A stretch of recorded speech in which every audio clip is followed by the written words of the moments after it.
62.1 Oui, mon âme se tient en silence devant Dieu seul, de lui vient mon salut. Ak, seulement, uniquement, Doumiya, silence, calme, repos, attente silencieuse, Yeshua. Salut, délivrance, nom commun, Yeshua. Nom de Jésus, nom propre. Le nom de Jésus est la forme abrégée du nom hébreu, Yehoshua. Ce nom signifie YHWH, le Seigneur, sauve. Le texte hébreu dit Ak l'Elohim Doumiya Nafshi, Mimenu Yeshuati. On pourrait traduire littéralement seulement vers Dieu, mon âme est dans le silence, de lui vient mon salut. La plupart des traductions bibliques ont rendu le texte hébreu de manière plus interprétative. Dans le texte original, il est question d'une âme qui, uniquement tournée vers Dieu, demeure dans la Doumiya, c'est-à-dire dans le silence, le repos et l'attente paisible.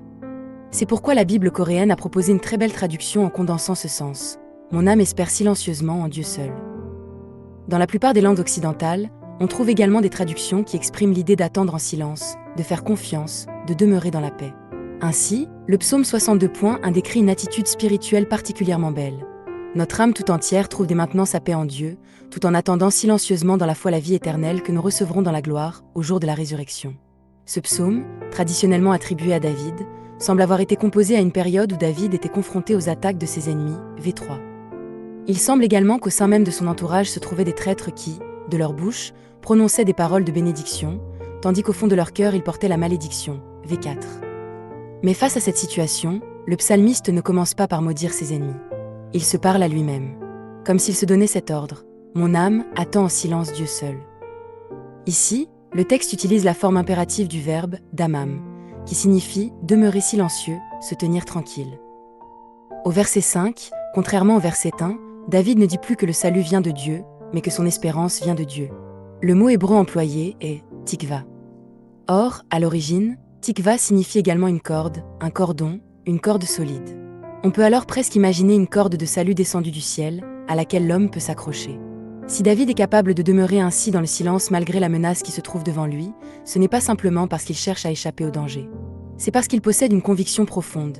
Dieu est réellement son rocher, son refuge, sa forteresse, son salut et sa gloire. VV 6-7. Fort de cette conviction, David exhorte également les autres à faire comme lui, à mettre leur confiance en Dieu et à répandre leur cœur devant lui dans la prière. Émoticône, n'en croyant pas ses yeux, devant Dieu, l'être humain n'est qu'un souffle. Et devant l'éternité de Dieu, notre vie elle-même n'est qu'un rêve qui passe rapidement. V9. C'est pourquoi David nous exhorte à ne pas attacher notre cœur à la gloire de ce monde et à ne pas mettre notre confiance dans l'injustice pour chercher à saisir les richesses et la gloire éphémère de cette vie. Nous devons mettre notre cœur en Dieu seul. Nous devons attendre silencieusement la gloire de Dieu seul. Et nous devons espérer en son salut. Alors, le Dieu qui est bon ne décevra pas notre attente ni notre espérance. C'est ainsi que le psaume s'achève au verset 12. La plupart des traductions bibliques traduisent ce dernier verset par une expression comme « Tu rends à chacun selon ses œuvres ». Mais si nous le comprenons ainsi, cette phrase semble quelque peu difficile à harmoniser avec ce qui précède, où le psalmiste affirme que Dieu est miséricordieux et bon. Il me semble donc plus juste de comprendre ici qu'il ne s'agit pas seulement de rendre à chacun selon ses actes, mais de donner à chacun la réalité correspondant à l'attitude de son cœur, c'est-à-dire à sa confiance en Dieu.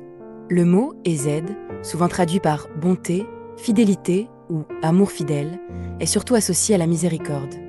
C'est l'un des mots de l'Ancien Testament qui décrivent le mieux le Dieu miséricordieux.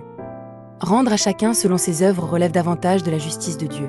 Mais lorsque nous mettons notre confiance en Dieu, même lorsque notre vie et nos œuvres sont encore loin d'être à la hauteur de notre foi, Dieu regarde notre foi imparfaite et dans sa miséricorde, nous considère comme justes. Et il nous donne alors la réalité même de ce que nous espérons par la foi, la vie éternelle, la paix et la gloire céleste. Aujourd'hui encore, ne nous laissons pas tromper par cette vie qui passe. Ne nous laissons pas entraîner par les gloires éphémères de ce monde. Tournons-nous vers Dieu seul. Que notre âme demeure en silence devant lui. Que nous sachions attendre son salut avec confiance. Et que nous puissions vivre cette journée dans la victoire, non pas parce que toutes nos circonstances auront changé, mais parce que Dieu, lui, ne change pas. C'est ce que je demande pour chacun de nous, au nom de Jésus-Christ.